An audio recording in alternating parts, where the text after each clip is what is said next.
Hello दोस्तों, मेरा नाम है नीरज। स्वागत है आपका ITI ट्रिक्स यूट्यूब चैनल पर।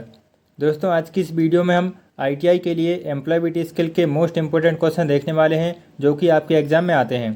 दोस्तों, अगर आपका एडमिशन ITI में 2024 में हुआ है तो हम आपको इस वीडियो में ITI के लिए फर्स्ट ईयर के लिए जो मोस्ट इंपोर्टेंट क्वेश्चन होते हैं एम्प्लॉयबिलिटी स्किल के वह सॉल्व कराने वाले हैं। दोस्तों, अगर आपका एडमिशन इलेक्ट्रीशियन, फिटर, कोपा या किसी भी ट्रेड में हुआ है तो यह एम्प्लॉयबिलिटी स्किल का जो चैप्टर है वह सभी ट्रेड में होता है। तो हम आपको इस सब्जेक्ट के 25 क्वेश्चन को सॉल्व कराने वाले हैं और अगर आपको इन 25 क्वेश्चन का PDF चाहिए है तो वह भी हम आपको प्रोवाइड करा देंगे। दोस्तों, आप हमारे इस नंबर पर व्हाट्सएप पर मैसेज कर सकते हैं, हम आपको सीधा व्हाट्सएप पर भी इसका PDF सेंड कर देंगे।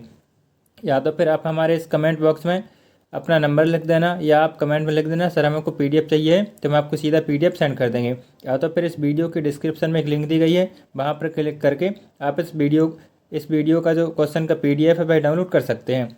इस PDF के लास्ट में आपको आंसर भी मिल जाएंगे, तो आप इन क्वेश्चन को अपने घर में प्रैक्टिस कर सकते हैं।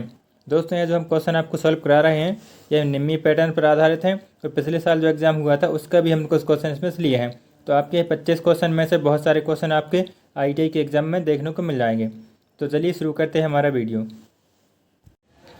पहला क्वेश्चन है miscommunication can lead to, मतलब गलत संवाद किसकी ओर ले जाता है। तो अगर आप किसी से भी गलत संवाद करते हैं तो वह आपको किस तरफ ले जाता है। पहला ऑप्शन दिया गया है बिल्ड रिलेशनशिप, मतलब संबंध बनाने के लिए, या दूसरा ऑप्शन है गलतफहमी पैदा करने, तीसरा ऑप्शन है सफल योजना और चौथा ऑप्शन है प्रभावी परिणाम देखने के लिए।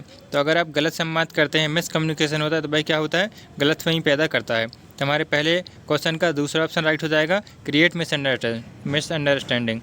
देखते हैं दूसरा क्वेश्चन क्या है, what is required for effective communication, मतलब प्रभावी संवाद के लिए क्या आवश्यक है। यहाँ पर 4 ऑप्शन दिए गए हैं। हमारा आंसर जाने से पहले आप अपना आंसर ज़रूर कमेंट में लिख देना।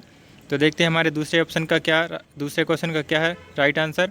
प्रभावी संवाद के लिए आवश्यक है क्या, सुनते रहना, बोलते रहना। इसका हमारा राइट आंसर हो जाएगा ऑप्शन 3, ध्यान से सुने और बात करें। तो हमारा क्या होगा, इफेक्टिव कम्युनिकेशन होगा। अब देखते हैं तीसरा क्वेश्चन, व्हाट इज़ स्ट्रेस। यहाँ पर पूछा गया तनाव क्या है। यह आपको ITI के लिए जो सेकेंड ईयर का एग्ज़ाम हुआ था पिछले साल उसमें एक क्वेश्चन पूछा गया था। तो तनाव क्या होता है, यह होता है निराशा या दुख की भावना, मतलब फीलिंग्स ऑफ फ्रस्ट्रेशन। इसको हम क्या बोलते हैं, स्ट्रेस बोलते हैं। चौथा क्वेश्चन देखते हैं, जब एक कर्मचारी उपलब्ध संसाधनों का उपयोग करके सर्वोत्तम आउटपुट लाने में योगदान देता है तो वह क्या है। तो वह हमारा क्या होता है, प्रोडक्टिव होता है। जो भी हमारे कर्मचारी होता है या जो एम्प्लॉय होता है वह संसाधनों का उपयोग करके क्या सर्वोत्तम आउटपुट लाता है, तो उसको हम क्या बोलते हैं, उसको बोलते हैं प्रोडक्टिव है। मतलब कोई भी इंसान भाई प्रोडक्टिव है, जिसका हमारा चौथे का पहला ऑप्शन राइट हो जाएगा। अब देखते हैं पांचवा क्वेश्चन, संवाद हमारे किस में महत्वपूर्ण भूमिका निभाता है। Communication play a very important role in, तो कम्युनिकेशन कहाँ पर इंपॉर्टेंट भूमिका निभाता है, हमारे व्यक्तिगत और व्यावसायिक जीवन दोनों में, जिसका हमारा दूसरा ऑप्शन राइट हो जाएगा। छठवां क्वेश्चन देखते हैं, इंटरव्यू में सबसे अधिक बार पूछे जाने वाला सवाल क्या है। आपका फीडबैक, अपने बारे में बताइए, आप कहाँ रहते हैं, आपका फैमिली बैकग्राउंड। तो यहाँ पर आपको पूछा गया है सबसे ज़्यादा बार कौन सा क्वेश्चन पूछा जाता है इंटरव्यू में। तो सबसे ज़्यादा क्या पूछा जाता है, टेल मी अबाउट योरसेल्फ। सबसे पहले यही क्वेश्चन आपको इंटरव्यू जो लेने वाला है वह पूछता है, जिसका हमारा दूसरा ऑप्शन राइट हो जाएगा। सातवां क्वेश्चन है, हम इमोजी का उपयोग तब करते हैं जब, तो आप सभी जानते हैं मोबाइल पर आप व्हाट्सएप पर इमोजी का उपयोग कब करते हैं, जब हमारी भावनाओं को व्यक्त करने के लिए पर्याप्त शब्द नहीं होते हैं, तो हम क्या करते हैं, इमोजी का उपयोग कर देते हैं। तो इसका हमारे 7वें क्वेश्चन का दूसरा ऑप्शन राइट हो जाएगा। 8वां क्वेश्चन देखते हैं, भावनाओं को ठीक से समझने और प्रबंधित करने की व्यक्ति की क्षमता को क्या कहते हैं। तो भावनाओं को समझने और अभिव्यक्ति को समझने की क्षमता को क्या बोलते हैं, उसको बोलते हैं अपन इमोशनल इंटेलिजेंट। तो इसका हमारा 8वें क्वेश्चन का तीसरा ऑप्शन राइट हो जाएगा। 9वां क्वेश्चन है, इनमें से कौन सा आउटपुट डिवाइस है। दोस्तों, कंप्यूटर से संबंधित क्वेश्चन पूछा गया है। आपको कंप्यूटर वाले क्वेश्चन एम्प्लॉयबिलिटी स्किल में पूछे जाते हैं और इंग्लिश के क्वेश्चन पूछे जाते हैं और कुछ क्वेश्चन होते हैं जो कम्युनिकेशन स्किल से संबंधित होते हैं। तो आपको यहाँ पर बताना है कौन सा इनपुट डिवाइस है।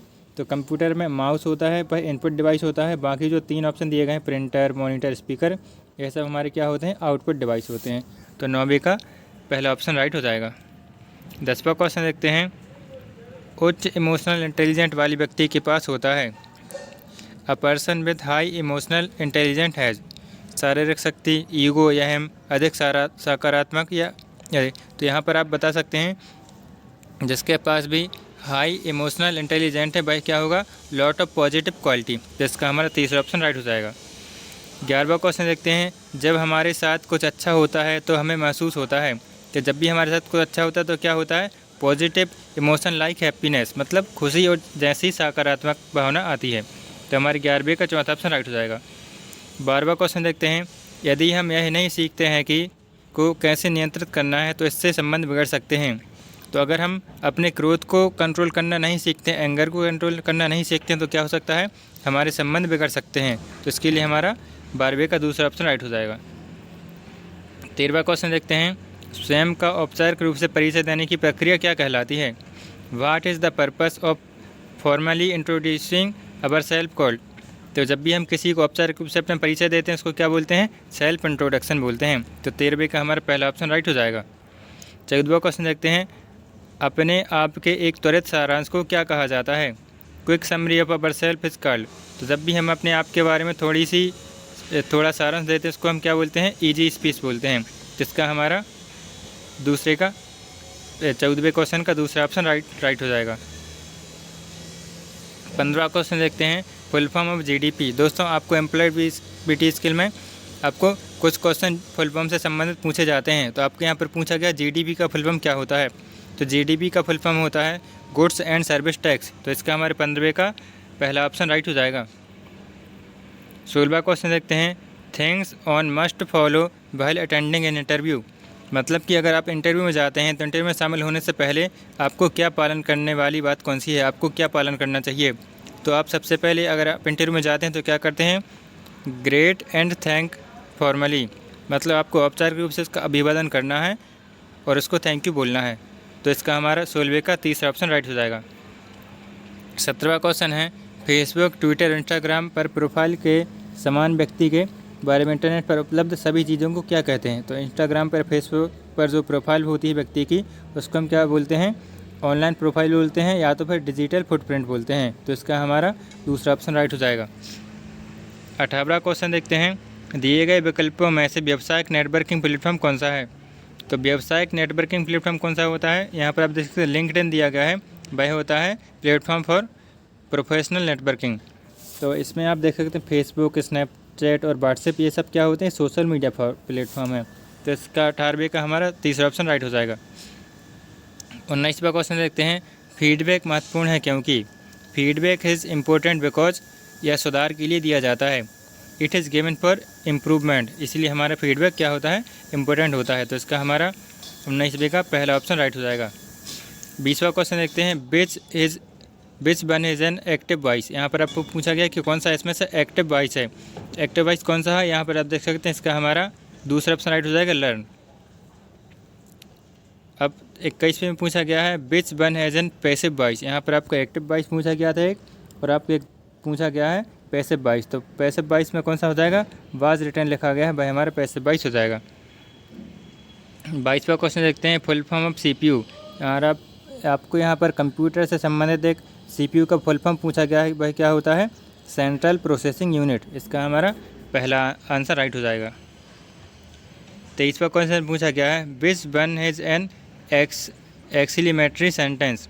तो यहाँ पर आपको बताएगा कौन सा विस्मयबोधक वाक्य है। तो भाई क्या हो जाएगा हमारा 23वें का पहला ऑप्शन राइट हो जाएगा। यहाँ पर आप लास्ट में देख सकते हैं जो सिंबल ये लिखा हुआ है मार्क के लास्ट में, इसको बोलते हैं एक्सीलेमेटरी सिंबल, मतलब इसको हम हिंदी में क्या बोलते हैं, विस्मयबोधक वाक्य बोलते हैं।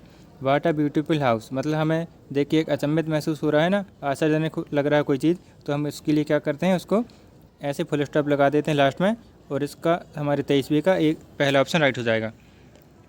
14वां क्वेश्चन देखते हैं, व्यक्तिगत कमजोरी का उदाहरण निम्नलिखित में से कौन सा है। Which of the following is an example of personal weakness. तो पर्सनल वीकनेस का एग्जाम्पल कौन सा हो जाएगा, तो भाई हमारा हो जाएगा बीइंग लेजी। तो इसका हमारा 24वें का दूसरा ऑप्शन राइट हो जाएगा। 25वां क्वेश्चन देखते हैं, सोशल मीडिया में हम अपनी भावना और अनुभूति को व्यक्त करने के लिए किसका उपयोग करते हैं। तो हमने भावनाओं को व्यक्त करने के लिए हम क्या करते हैं, इमोजीज़ का उपयोग करते हैं। तो हमारे 25वें क्वेश्चन का इमोजी राइट आंसर हो जाएगा। दोस्तों अगर आपको इसका PDF चाहिए है तो आप हमारे नंबर पर मैसेज कर सकते हैं या आप डिस्क्रिप्शन से लिंक पर इसका PDF डाउनलोड कर सकते हैं। तो चलिए मिलते हैं अगली वीडियो पर, तब तक के लिए आपका बहुत बहुत धन्यवाद।